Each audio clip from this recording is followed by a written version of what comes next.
জমিনটা আমি পুরা তামা বানায় দিব। এই জমিনের মধ্যে যত পানি আছে পানিগুলো আমি আল্লাহ পুরা ছাই বানায় দিব। যেদিন কিচ্ছু বলতে কিচ্ছু থাকবে না,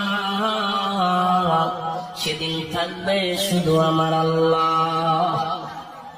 আজকে কার জন্য সুদ খাও, কার জন্য ঘুষ খাও, কার জন্য ব্যভিচার করো, কার জন্য অন্যায় করো রে মন, কার জন্য তোমরা এত বাদই করো। আরে আজকে একটা কথা বলতে গেলে কষ্ট হয়। এই জমিনটা আল্লাহ পুরা তামা বানায় দিবে। এই জমিনের মাটিগুলো পুড়ে হবে তামা। এই জমিনের যত পানি আছে পানিগুলো পুড়ে হবে ছাই। এই দুনিয়ার মধ্যে কিচ্ছু যেদিন থাকবে না, ওই তুরস্কের কত বাহাদুর, কত টাকাওয়ালা মিনিটের মধ্যে 30